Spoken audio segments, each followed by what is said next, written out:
It's with great humility and a deep sense of purpose that I step into the role of Minister of Justice. I'm honored to serve you in this capacity and recognize the immense responsibility of ensuring justice, safety, and fairness for all. Our community has shown incredible resilience and strength in the face of challenges, from natural disasters to economic hardships. It's this spirit of determination and unity that inspires me as I step into this role. A country's justice system is a reflection of the beliefs of the people it seeks to serve. It's shaped by our shared understanding of right and wrong and our collective commitment to fairness and accountability. Our community deserves a justice system that not only protects and empowers, but also ensures that every individual can pursue the life they deserve in safety and with dignity. Throughout my career as a lawyer and in drafting and advising on legislation, I've witnessed countless moments where the law was applied, but not understood. I've sat with people who every day encounter a system that feels too complex, distant, or indifferent to their struggles. I've also seen how, even in legislation, the intent of the law can be lost when it's written without considering how it will be applied and understood by the people it's meant to serve.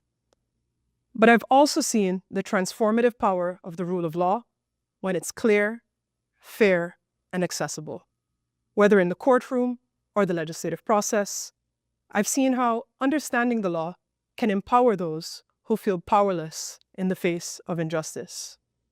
When the law is applied equally to all, it becomes more than just a set of rules. It becomes a source of protection, a tool for justice, and a foundation for opportunity. As a law student, I had the profound responsibility and honor of working on death penalty defense cases in Harris County, Texas, a jurisdiction known for its complex legal landscape and its high number of death penalty cases. These were cases where the law was literally a matter of life and death, and where the stakes could not have been any higher. In those moments, I saw both the immense weight of justice and the profound consequences when the systems fail to deliver it equitably. I met with individuals who felt completely powerless in the face of overwhelming odds, their stories unheard, their lives misunderstood. Yet, I also witnessed how the rule of law, when applied fairly and with humanity, could restore hope and dignity. It reinforced my belief that justice must be more than an abstract concept. It must be a force that protects, empowers, and brings balance to even the most difficult of circumstances. These experiences have shaped my belief that our justice system must be accessible and transparent, not only for those who work within it, but for every person it serves. It must inspire trust, empower individuals, and reflect the values of fairness and equality that define our community.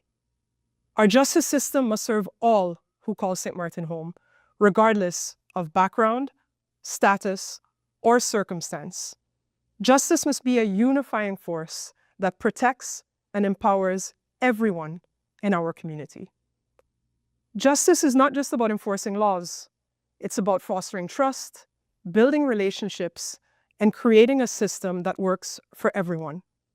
It's about ensuring that our processes are fair, our outcomes are transparent, and that every individual, whether you're a justice worker or a member of our community, feels that the system serves them equitably. My focus is on supporting the further development of a justice system that reflects the values of our community and supports the ambitions of all who call St. Martin home. Stepping into this role, my priority is not only to listen to the concerns of the public, but also to gain a deeper understanding of the needs and the challenges within the ministry itself. I want to ensure that the voices of those who work tirelessly to uphold justice are heard and valued. While I will meet with the department heads to set strategic priorities, I also intend to gain insights into the day-to-day realities of the ministry's operations. By fostering open communication and understanding the processes and challenges at every level, we can work together to strengthen and support the critical work being done across all departments. While I cannot promise unrealistic, immediate transformations of a system that's part of the foundation of our country, I can assure you of my unwavering commitment to prioritize fairness, good governance, and sound management. The justice system does not need to be stretched to its limits. It needs to be nurtured, strengthened, and supported so that it can effectively serve the needs of our people. This role is about service. It's about service to the people of St. Martin and to the principles of justice, fairness, and safety that bind us together as a community. I ask for your trust, your support, and your partnership as we work toward a more unified and just St. Martin. To the people of St. Martin and to the dedicated workers within the Ministry of Justice, I'm here to listen, I'm here to learn, and I'm here to lead with integrity and purpose. Together, we can build a justice system that reflects the best of who we are and create a brighter future for all of us.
Are you SXM insured? Do you have a valid medical insurance status? SXM is cardless. Request your My SXM account today and enter the virtual office of SXM.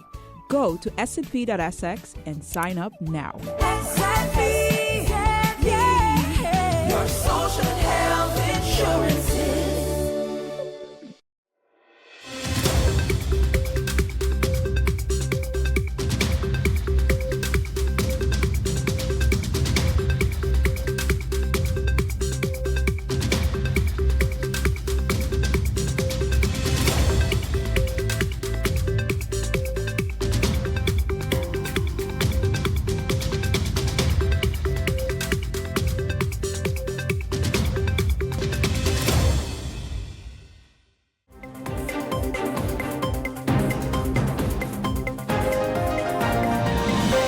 Gratitude to you for your confidence and trust in me with this opportunity to serve you as Minister of Tourism, Economic Affairs, Traffic, and Telecommunications.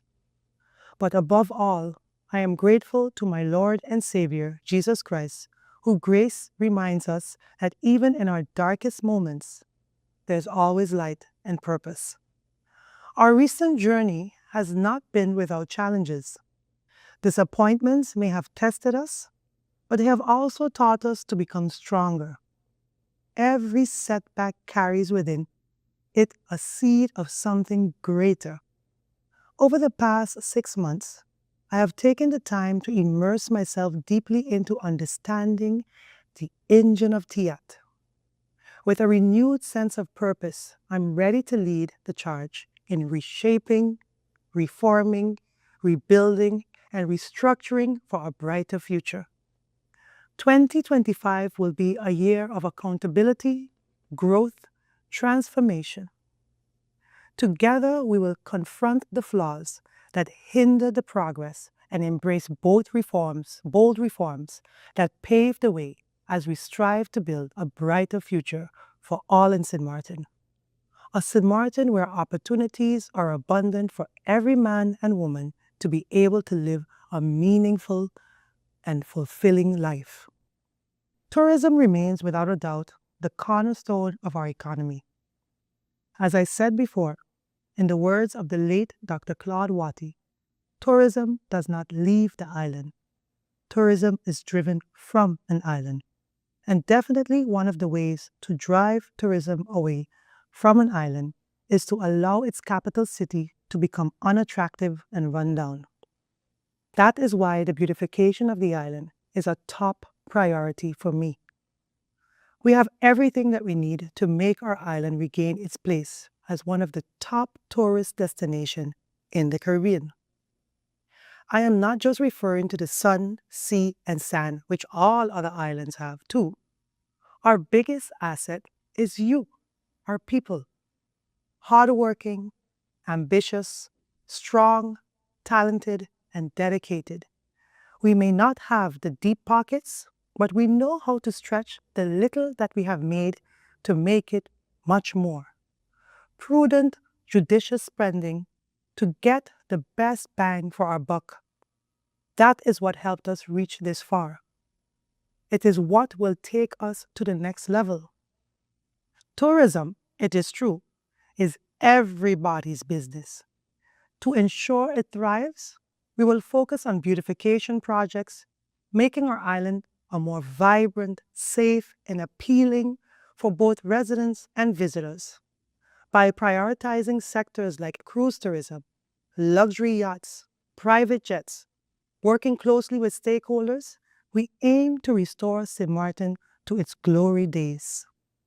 One of our foremost priorities is to structurally uplift the agriculture sector. Agriculture is a pillar. To achieve this, we have been considering creating a Department of Agriculture within the government apparatus or establish an independent governmental agency like a ZBO. Both these options are being weighed to determine which will serve the future of agriculture on the island best. Over the past few months, along with the support of TIAC Policy Department, as well as the Temporary Work Organization, the TWO, we have been focusing on policies and programs to advance the industry. In the coming months, we'll be announcing several initiatives geared toward developing commercial agriculture projects. These initiatives will focus on supporting local farmers, introducing modern farming techniques, and encouraging the cultivation of diverse crops while prioritizing fisheries and animal husbandry.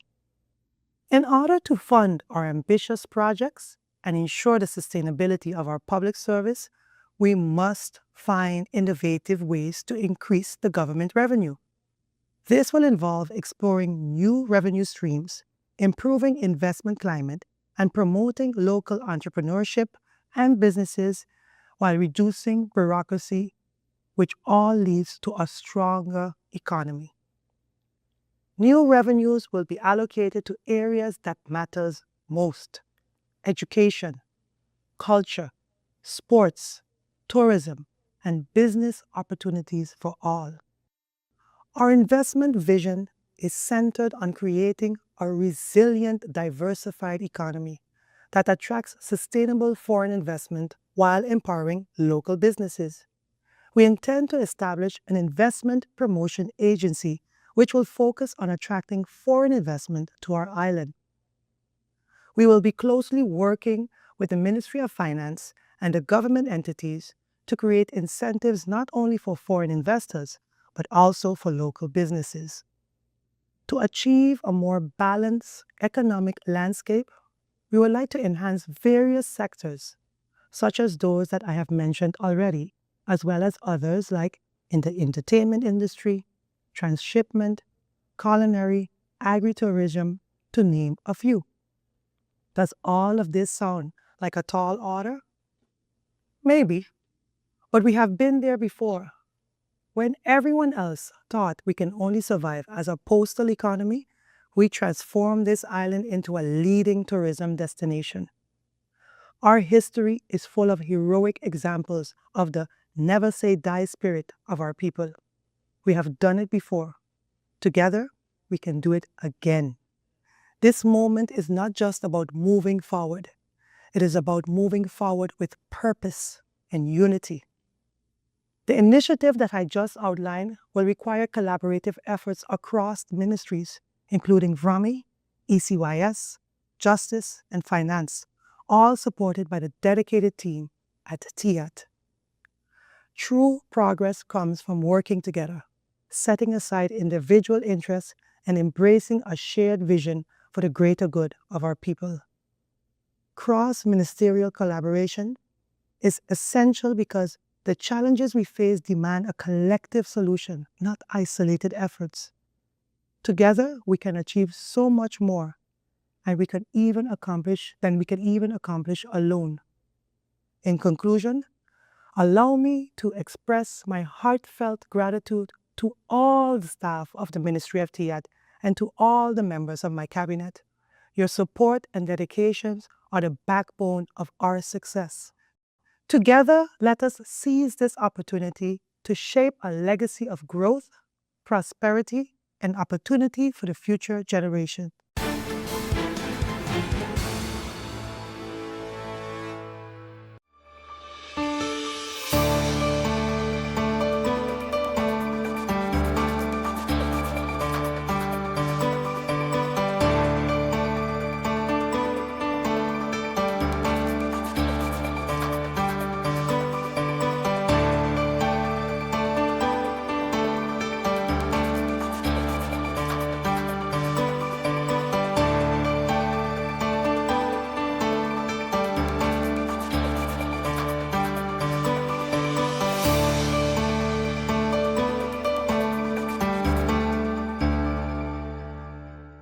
SXM, your social and health insurance. SXM,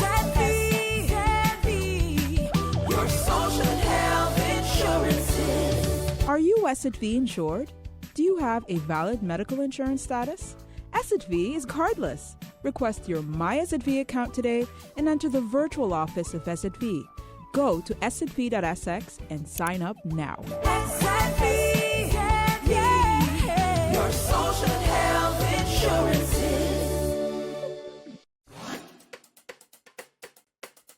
It's time for a new brand that is as bold, vibrant, and colorful as the island of St. Martin, with colors drawn from our diversity, cultural heritage, and nature.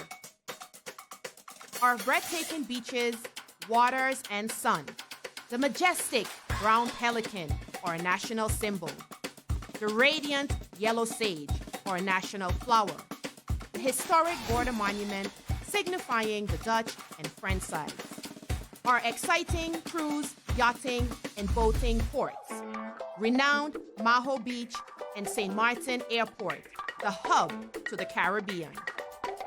All these parts come together to create the shape of the island of St. Martin. More than a logo. It's a new brand that engages, excites, and will inspire travelers to book. It's time to tell the St. Martin story, to reintroduce travelers to St. Martin, to honor our past, to embrace our present, and shape our future. Our culture and diversity, Dutch and French sides, unrivaled cuisine, twice the nightlife, entertainment, and shopping, cruises, boating, and yachting, twice the adventure, exploration, and relaxation, splendid and scenic accommodations, Pinel, Tentamar, and island hopping in the Caribbean. Whatever your taste, St. Martin has more. Experience twice the Caribbean. St. Martin.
Today marks a historical day for the commencement of the long-awaited repairs of the Festival Village. As you would know, the Festival Village was damaged with the passing of Hurricane Irma. If one would look at the venue, you would ask yourself, how could this have got damaged? But to explain in a nutshell, a container flew over here from the Little League ballpark, landed on top of those boots, and it was even rolled over and came here.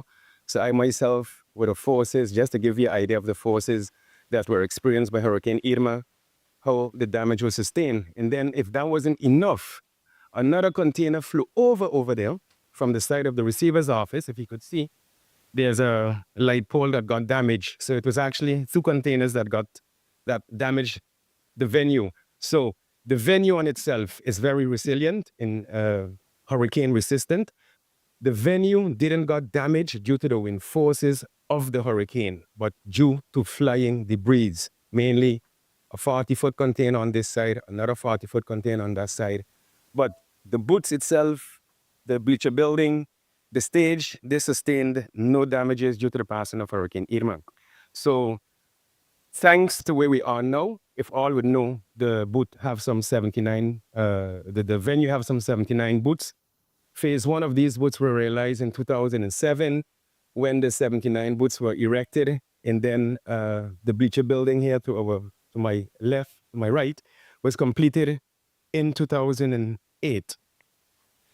The damages, despite the damages sustained by Hurricane Irma, months after, government found it fit, together with the Ministry of Romy, to place some 63 families inside of this venue.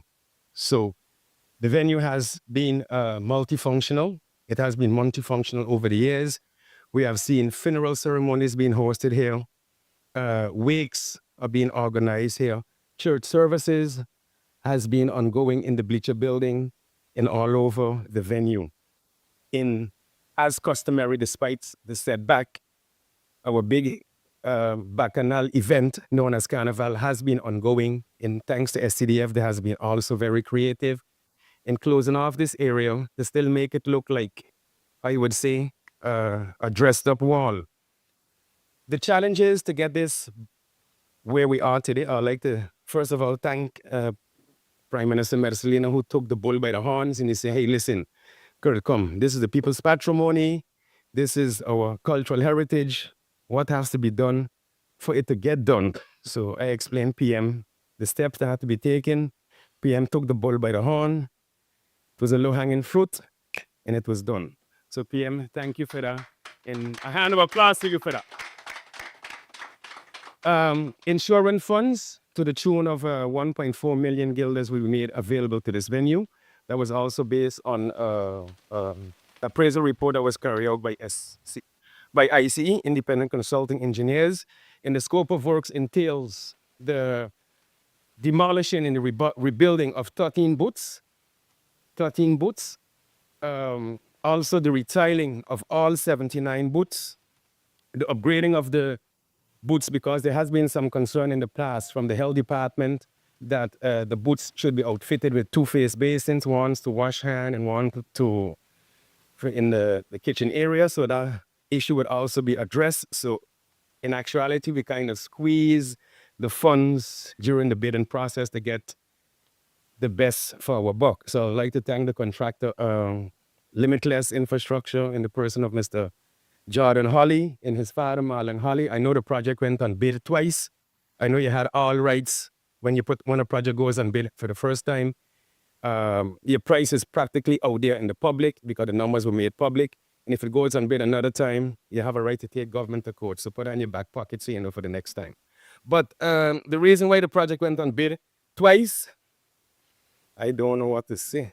I guess you only had a right name or whatever, but I will leave that there for now. So I get myself in trouble, but I just telling you what as well. But sometimes I'm the kind of person I say I am not taking no blame for nobody.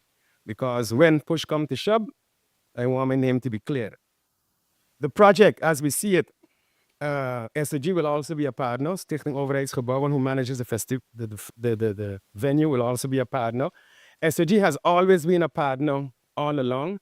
SOG with the little means in the income from the rental proceeds, has been keeping the venue alive despite having a management agreement in place. But our honorable PM assured us that that would be put in place very soon. So that's why we had a little delay, because we had a prior meeting talking about money. So that all is going to be taken care of. So SCG all along has been keeping the venue up to par. Even after the passing of Hurricane Irma, SCG carried out repairs to the roof of the stage. SCG carried out repairs to the roof of the bleacher building in the various booths. But at a given point in time, you can have so much as your income, in so much as your expenditures. At a given point in time, the assistance of government was needed in order to make sure that we take the venue back to where it's supposed to be, and also as outlined by SCDF. The reconstruction works on itself will take approximately 4 months to be completed.